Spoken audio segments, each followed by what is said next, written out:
Good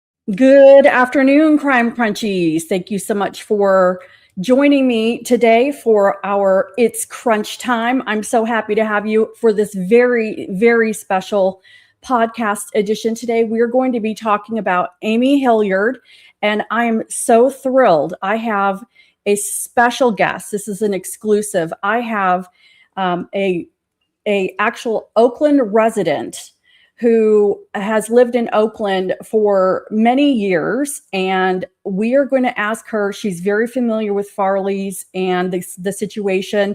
She's boots on the street. So let me add, without further ado, we're going to be adding Allison. Hi, Allison. How are you? Hi, glad to be here. Oh my gosh, I love your place. Thank you. I love your hair. You look very Oaklandish. Quite Oaklandish, yes. Yeah, I've been here for 14 years now, so it's. I was going to ask you. Yeah. So it's been 14 years since you've lived in Oakland. Yeah, but grew up coming over here all the time, so it's just a matter of time before I became a permanent resident. Well, and I was going to ask, you've lived in several communities around Oakland, so you're very familiar with everywhere. Quite, yeah, all over. Okay, so can you talk about the different neighborhoods that you have lived in, and then we'll kind of dive into Amy? Yeah, when I first moved here, I initially lived in West Oakland, which was previously more of a stockyard type area, but it's being redeveloped and has a lot of really cool like breweries, beer gardens, family kind of food court, hangout areas. So that's where I initially planted. Lived in Alameda for a little bit, which is an island off of the coast of Oakland. It used to be a naval base, turned into a really beautiful community. And then it's a little sleepy, so I had to move back to Oakland. Yes. There's a little bit more going on over here. So moved back, and actually when I came back Oakland side, I lived in Cleveland Heights, which is specifically where Amy Hillyard used to live. I didn't realize at the time, but I was literally her neighbor. Wow. I lived a block away from from where she was. So it was interesting. I didn't realize until we started talking about it. And I was like, oh yeah, that's I lived literally around the corner from her. And then now I'm in Adams Point, which is right on this beautiful lake. There's boathouses, botanical gardens. It's just it's actually a very beautiful area to live. So, and you're by the Lake Merritt, right? Which is Lake Merritt, part of the scene that we're going to be talking about as well. Yeah. It's definitely like in the general area, because Cleveland Heights is on the basically just maybe I would say a quarter mile from where I'm at even now. Wow. Lake Merritt's kind of the epicenter of the main nicer area to live in Oakland. So. Let me put my screen on now, because I have her missing poster, and we're going to look at a timeline, and we're going to look at some maps. And that's why I really appreciate having you on, Allison, because you're so familiar with the area. And when you and I were talking, you mentioned that there are some places that just doesn't make sense where she was. So really quick, I just want to remind everybody, this is beautiful Amy Hillyard, 52-year-old female, a mother, a wife, a business owner, and I guess a pillar in the community. Mm-hmm. And 5'4", 120 pounds. When she went missing, she had on a white short-sleeved shirt, light jeans, white sneakers with black stripes, and I will bring this back up because if anybody has seen anything, the family is just desperate, even to just know that she's okay. And that's very important. Okay, so let's go into the timeline, and then we'll look at some maps together, Allison.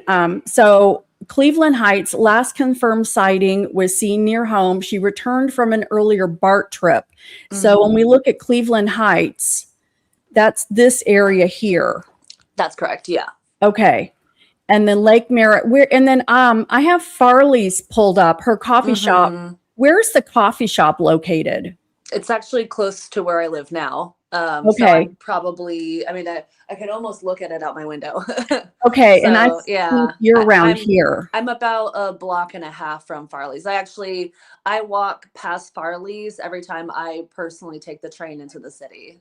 Okay. So it's near Yeah, a BART station. it is. Yeah, it's Okay. right close to 19th Street BART, which I'm not sure if they would have her be taking the 19th Street BART. That would be the closest to Farley's. Or there's also Lake Merritt BART station, which is closer to her side of the lake. Okay, let me see if we've got the information. So I've Yeah. got some maps here. Let's see.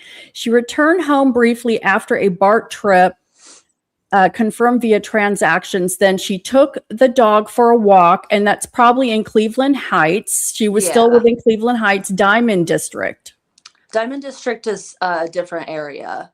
Is it? Yeah. So Okay. I believe Oh, her house is in Cleveland Heights, and that's where she walked her dog around, I okay. guess, 2-ish. And then Dimond District, it looks close on the map, but to It's walk not. there is not. Yeah, it's to walk there. I actually hike that area a lot as well. It's Okay. really nice. It's interesting because it's kind of like a little like sliver of greenery in the middle of a lot of dense populated areas that kind of feels like removed from the city, and it Interesting. feels like you're in a yeah. It was has like a little bit of a industrial element. Like there's there's old um like industrial like tubes and stuff that's Warehouses? well, not warehouses, No? but like it's like old like cement tubes that like water flow was basically Oh, managed that has it's discontinued, but the whole area has just been kind of taken back over by like woods and like oh, wilderness and vegetation. So it's actually kind of a really cool area to hang out in because it's a beautiful hike and also has some really cool urban elements that become kind of interesting focal points while you're on the hike. like But Atlas Obscura, kind of. yes, quite, Okay. yeah. And but it's Okay. also it's like literally in the middle of tons of neighborhoods still. So it's still like Interesting. a very heavily populated area, but it's just kind of like a nice quiet space in the middle of these And that's areas. not close. So No. let's continue on the timeline. It's interesting. So during this time that you mentioned about 2 o'clock, she spoke with a neighbor. So there's a sighting, and then this is where she left her belongings behind: her phone, wallet, keys, and I we'll listen to part of an interview with her husband and sister. But apparently, they have a dog, and the dog is normally left in a crate. And the dog was out loose in the house, which is not normal, and the back door was open.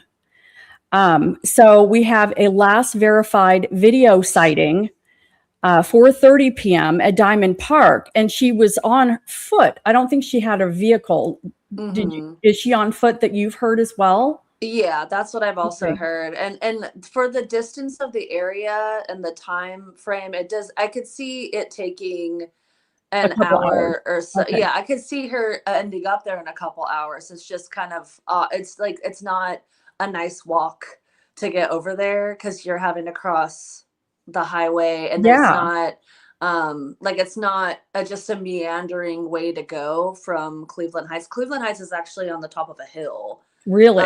Yeah, Okay. so like the lake's lower, Cleveland Heights is kind of up on the top of a hill, and then it kind of just keeps going up into hills the more direct, like the more you go that direction.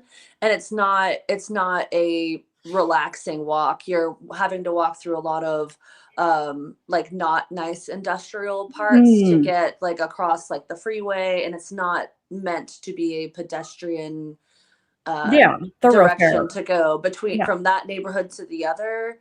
I would never personally walk it because got I've driven over that way because it's not safe to gotcha. yeah, with just the way that the highways and the streets are situated. And also without her phone, it's not like she took an Uber. Right. Right. Yeah. And cabs are nothing here, so it would be an Uber. Yeah. Yeah. So it looks like expanded search and possible sighting zones are Lake Merritt, Lakeshore District, Crocker Highlands, Oakland Hills Trails, Reinhardt Redwood Regional Hmm. Park, which is even further.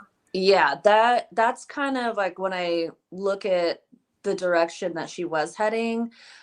If she were to go the other way towards Lake Merritt, there's no way that she wouldn't be seen by now. Yeah. But in the direction that she was going, like I hike all over that Reinhardt Walkie Miller Park area, Yep. and that is Yeah. that direction. That's wilderness. That's Yeah. just and then it goes just straight into like mountains and hills, and Yeah. it's very Countryside. beautiful. Yeah, like there's a lot of like like it's woods, a lot of like redwoods and groves and thickets, and but it's still also very frequented between hikers and actually mountain bikers. There's like kind of like mountain bike trails all over that area, and I go up there probably every other week just because it's a nice hiking area. There's tons of people up there too, but it would also be easier to get lost in that direction if you're trying Correct. to get lost. Yeah. Well, and just to look, this one's zoomed out a little bit. You can see this is Lake Merritt, and this is how far away. And a woman Hmm. on foot, especially through this area that's probably not safe. No, And yeah, it's all highways. Like correct. there's no, and it's not like it's all neighborhood. So it's not like the neighborhood is bad or anything, but just Sure. the means of getting from The Cleveland traffic. Heights to even Dimond, yeah, between like the traffic and it's not designed to be walked. It's designed to be Correct. like driven through and driven to. So they've asked for the main ask right now, and there is a website, bringamyhome.com, that we were directed to, and they're asking everybody to please check your cameras, and they've got that pretty much that list of neighborhoods that I mentioned and that we've talked about, because it's like, how can you help? We are asking residents in Cleveland Heights, Lake Merritt, Lakeshore District, Crocker Highlands to please review any home security or camera footage from Wednesday, March 25th, starting at 2 p.m. And, they have mentioned that she's got a medical situation, and the husband does talk about it. She apparently was on probably anti-anxiety or depression medicine. And, when you don't take those, you get brain zaps. I don't know if anyone is familiar with brain zaps, but it's a very unpleasant side effect. It's a withdrawal side effect that your body goes through when you don't have your medication. And she did not take her medication with her.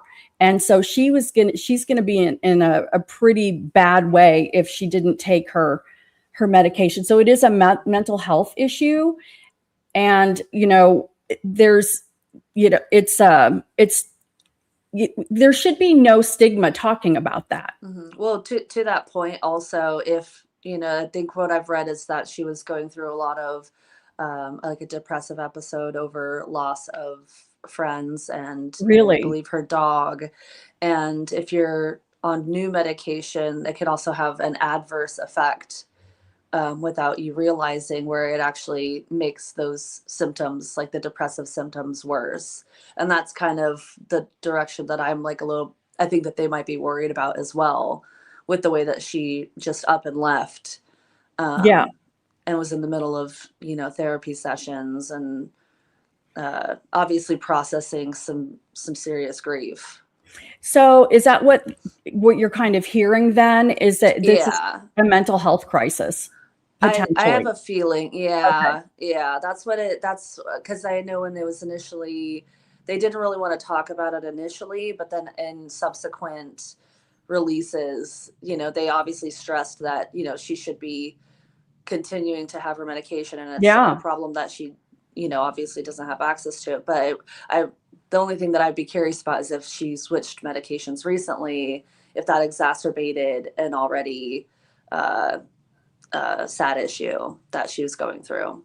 Yeah, and we're going to listen to a few minutes of this video. So the husband, Chris Hillyard, and her sister Alexandra were on the podcast "Surviving the Survivor," and I'm not going to start over at the beginning, but I'm going to pick it up at about 7 minutes 50 seconds in, and we're going to listen to Chris talk about when he got home, and we'll probably listen to about 15 minutes of this. So, are you good with time, Allie? Yeah, I'm great. Okay. All right, good. So let me go ahead and play this.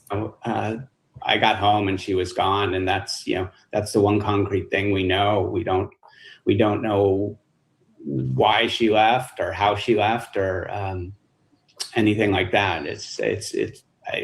I can't speculate as to what happened. We're just searching for answers. Yeah, I mean, Alexandra, to you, how tight are you with your nieces? I mean, that's got to be really difficult. I assume that now you're kind of, in a way, acting the same way Amy acts as a mother to you. You're probably mothering your nieces. That's got to be incredibly tough. Yeah. No one can be their mother. I know that. They know that. I'm doing everything I can to be there for them, to give them the support that they need. I also have 2 small children, and, I call them my first kids. And, my nieces are my first kids, and that's how they've always been. That's how they will always be. But I'm not their mother. I'm just doing what I can. I mean, how about you? Do you have any sort of like visceral feeling one way or the other? And I know that's just really intuition more than anything else. It's just so strange for a person to literally vanish like this. I mean, you've got to. And as we're listening to this, Allison, if there is anything you want to comment, just, feel free, because I can always pause it, because, we're just trying to grasp as much information as possible. And then if there's anything else you've heard, let us know. So just chime in. Think about it. What does your gut tell you? I've felt every single thing. I don't, it's been a month. There's no gut instinct. And if there is, it changes on the day, because you just don't know. You have to think through every scenario. And that's what makes this so hard and so painful and just unbearable, to be honest, is you have to think through everything. There's no one gut instinct. I mean, are you now able, I don't know if you have a job or you're just, full-time momming, but are you able to like live your life right now? Do you feel like your life is on hold? My life is absolutely on hold. And yeah, you can't move through to do anything. You can't take a vacation. Feel like you can't leave town. You can't do anything because there could be one thing that brings her home, a clue that finds her. Chris, I imagine you feel the same way. You kind of feel like, can't go to the coffee shop. Maybe I can't do shout out to Farley's, but are you feeling the same way that you're just sort of stuck in time right now waiting for an answer? Absolutely. It's, you just feel kind of aimless. You don't know what to do other than focus on the case. I don't go to the cafes. I mean, I've popped in a little bit. It's extremely awkward and difficult to be there because nothing about my life is normal right now. So yeah, you're kind of suspended in time, just, focused on this case, and everything else is just put on hold. Yeah. When you say it's awkward, just because it's obviously your wife missing and you just don't feel yourself right now at the coffee shop? For sure. And, there's missing persons posters plastered in the cafe. And yeah, they are everywhere. That's obviously something I've never experienced before.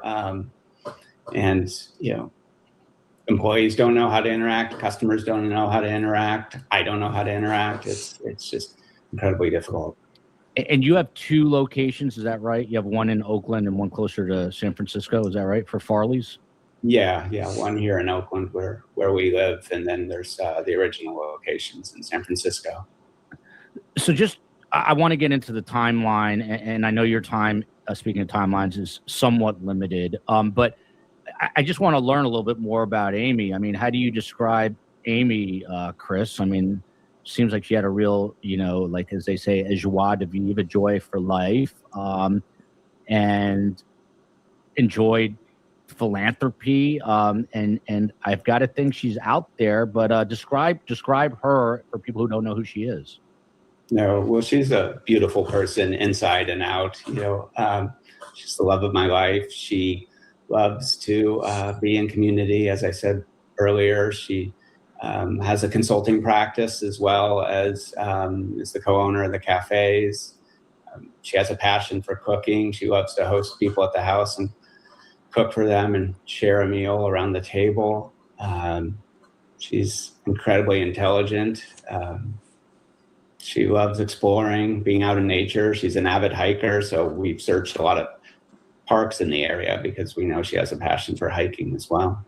You know, some people just have friendly faces. She has one of those faces, Alexandra. What do you want STS Nation and others to know about your sister, the person she is?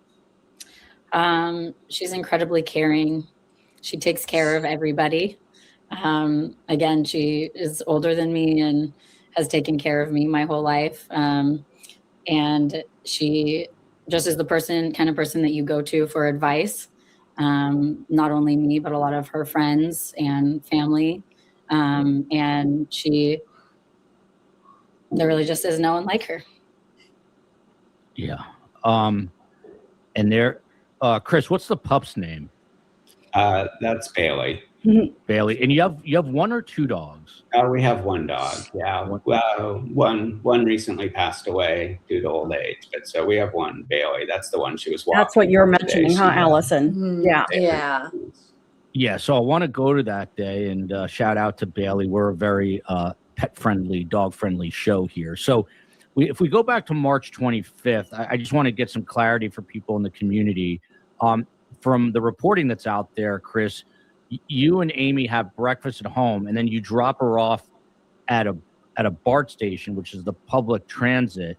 Now, it's been reported that she had a therapy session. Is that something that you can confirm? Is this all true that you had breakfast, you dropped her off at BART, and she was off to see a therapist? Yeah, that's accurate. We had breakfast in the morning, and then I took her down to the BART station where she went out to Walnut Creek where her therapy session is. It's a nearby town. And then she finished the session and took the BART train back home. As far as we know, she walked home from there. And then she texted me at 1:40 just saying, I'm home, letting me know she made it back okay. I hearted the text saying, great. From there, she went for a walk in the neighborhood with Bailey. And our neighbor talked to her when she came back from the walk, and they had, by all accounts, a normal conversation. And then I got home about 3:15, and the back door was open, and Bailey came running out. So obviously it was strange that the back door was open and that the dog was not in her crate, which is where she normally would be if no one was home. Let me just go back with a few questions I'm curious about. My dad is no longer with us, may rest in peace, but he was a psychiatrist. My mother's a licensed therapist, so I'm very familiar with therapists in that world. I mean, was this a problem that had been emerging? Had you been talking to a therapist? Some people spend their whole lives, adult lives, going to therapy just because it, brings some comfort. But it begs the question, was she having some mental health issues leading up to this point, or was this fairly routine for her? Yeah, I mean, she's seen therapists, as we said, off and on over the course of her adult life. But this was, a routine therapy appointment that she had scheduled for a while. So there was nothing out of the ordinary about that.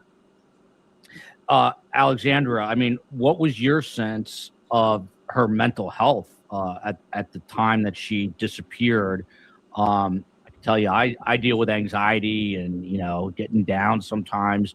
And we've had psychologists on to talk about this frequently, and it's not uncommon at all. Did you sense that there was something more serious going on with her mental health condition?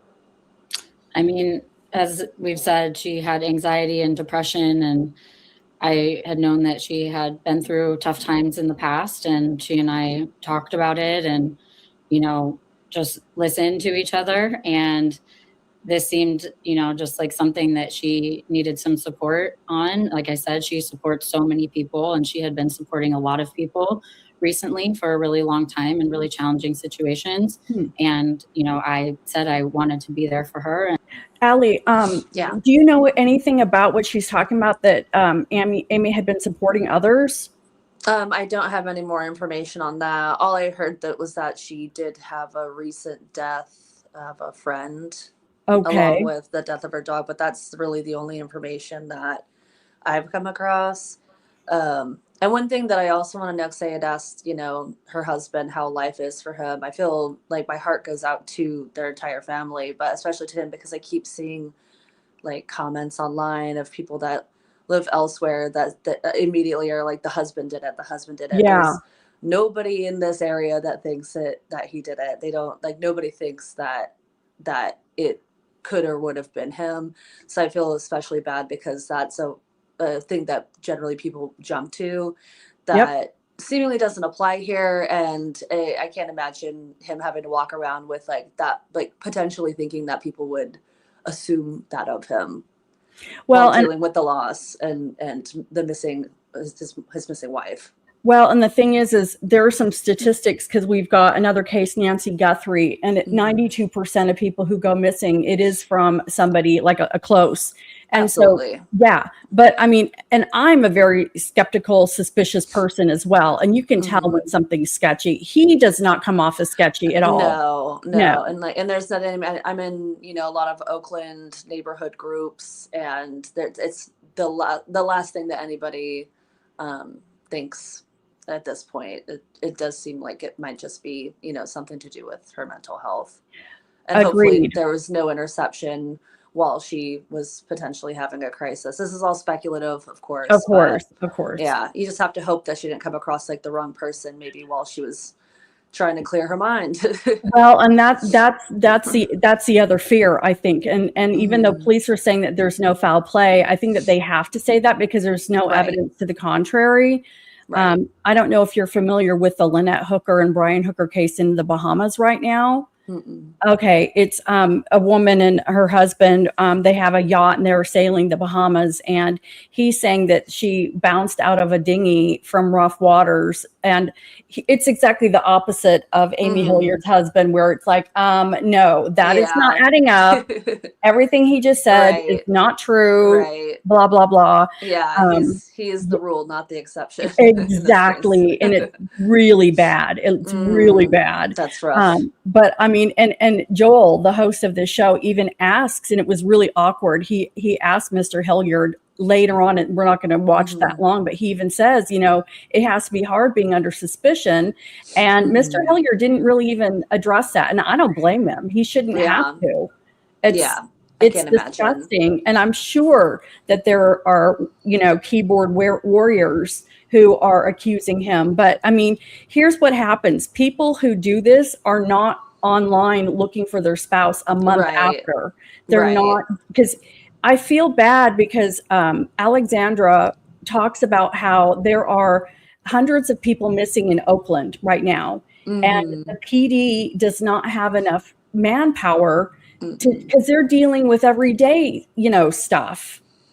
And this is a big problem that's happening right now everywhere. Right. And, it's just interesting because this area is so densely populated that, like I said earlier, if she were to head the other direction, there's no way somebody would not see her. I live literally off the lake. And if she were to be wandering the lake, there's tons of people that would have come across her already, which just it's interesting. The direction that she went would be probably the least populated area of the general Oakland metroplex. I just can't imagine that, her being on her medication and attending her therapy session, everything had been going well. I can't imagine that she's going to walk away and not take her medication because, just not a good thing. So, right. Let me go back and let me continue playing this. No, that's really interesting what you're saying. We'll just continue on and see what else they mention and support her however I can. So, anxiety and depression are super common, and a lot of people deal with it, as you said, and that's, what she was going through, and that's what we had talked about. And was there anything that may have been a catalyst or triggered it? Was it just like ebbing and flowing? And was this a more difficult time than in the past, maybe? Yeah, it's hard to say. Everyone's own mind is their own mind. And I know that we have had death of the dog recently. Dogs are super important to our family and to her in particular. That was, kind of a really hard thing for everybody. We had a longtime friend of the family who passed from old age, who was really important in both of our lives. We have a ailing relative that we're responsible for. There are just, a handful of things that happen in everyday life for everybody. And you never know how it's going to affect people. And especially if there are a few things that pile up, you just don't know. And she and I were in constant communication about it and talking about it and doing the best, we could to work through everything.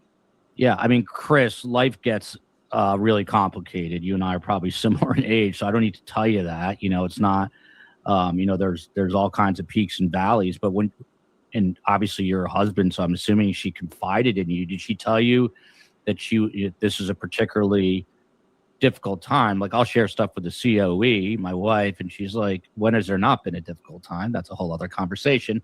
But I mean, did she share anything with you that sort of got your radar up, that you're like, well, maybe she's really not okay right now if it was a mental health issue? Yeah, I think that there's no indications of anything, extreme going on. She was going to therapy, and as Alexandra said, there were some incidents that came up, but she was in therapy, and certainly nothing like this has ever happened before.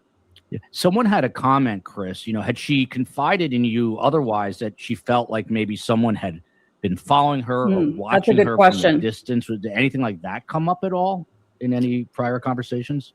No, there hasn't been any, suspects, if you will. Nothing like that's come up through the investigation. Nothing she shared with me. Yeah. So let's just go to this timeline again, just to hash it out. So it's about, it's the morning that you drop her off again at the bar. About 1:40, she texts, as you said, that she's home, and you heart emoji it.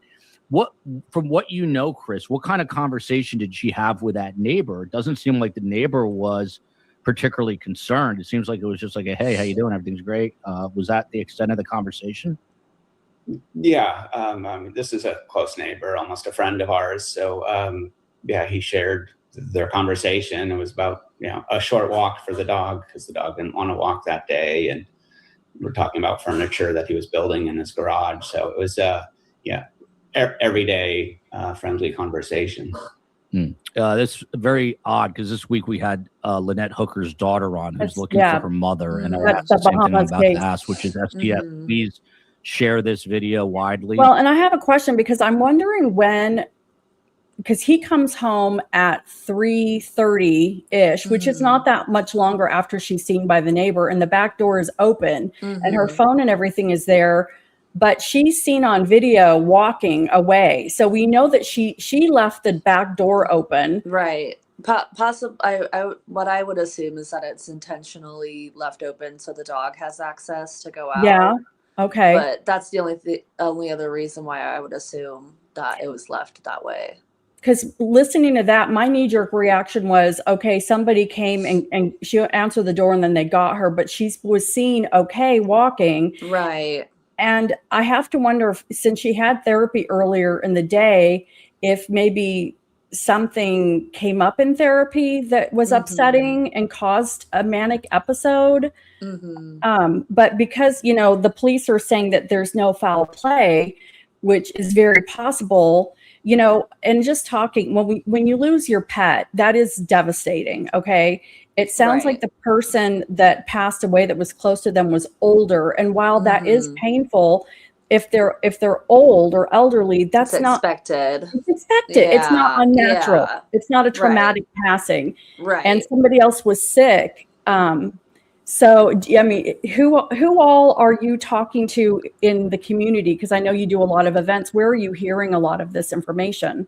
The majority of it is online communities. Like I'm pretty active in the Oakland Reddit and like the next door communities, just to kind of keep, my ear out for the goings on around town. But everybody knows her face. Everybody, like, there's signs everywhere. Yeah. You can't walk around Oakland right now without seeing, her face Yeah. on a pole. So it's interesting. It's the way that things were left. It seems like she wanted to go Disappear. out and the direction that she headed, like, the first things that came through my mind when this initially broke was, there's houses everywhere. There's people everywhere. Everybody, my house has a Ring camera on it. Okay. Why is there not more Ring camera footage Yes. of like seeing her? But in the direction that she went, it is like along a highway essentially, and then like through if she were to go through like the wooded area, that's kind of like the only area in Oakland you can go without being seen by every Ring camera that you'd be walking past. And then if she were to continue up into Like this those way. parks, up Yeah. in that because if you follow that green line, that creek Yeah. runs into the woods Yeah. that are in the Oakland Hills. And there are houses up there, Yeah. but they're fewer, more spread out, and kind of set back usually in a thicket. So it's not like they're going to be on like the main roadways to catch her coming by. And there's so many trails, there's so many directions that you can go. A lot of trails that kind of crisscross that, if you were trying to just I get see that. away and step off and not be found. But it's So, very odd. It's there, and the fact that there's no more information a yeah. month later is just, it's Well, very interesting. And if she left without her wallet, I mean, so this was a month ago. She's been missing. Mhm. What was the weather like around March 24th, 25th? Was it cold? We have had some rain come through the area. I can't remember exactly. We've had a couple big atmospheric rivers that came through. We just had one come through about a week or so ago, and I feel like it was. I mean, it's like bouts of rain, but like, I mean, between now and then, it's definitely, the weather hasn't been great, but I can't recall exactly at that time what it was like. So, but it can't be pleasant at night, No, like sleeping it's out in the cold. woods. And if No, she didn't have it's her very wallet, cold.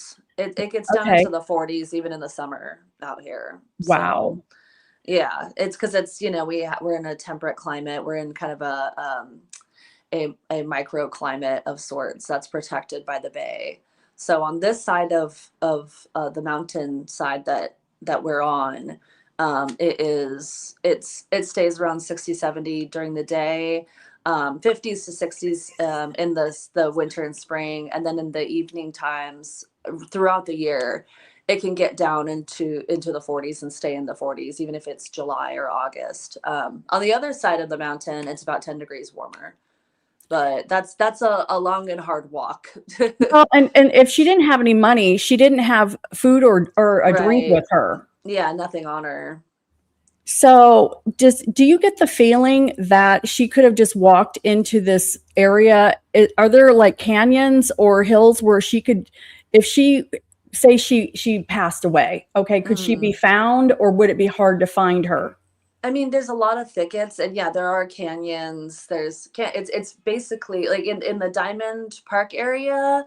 She would Yeah. have definitely been found by now if she had stayed in that area, because it's surrounded by neighborhoods, and Okay. so it's kind of like a little like Right here. alleyway of woods that Okay. I see. Yeah. Like so okay.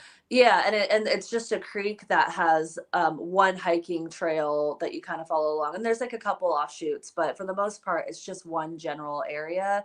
Once you get up through and into the heavier wooded area on the other side of the freeway there, that's where I could see her easily getting lost and it taking a while to find her if something had happened.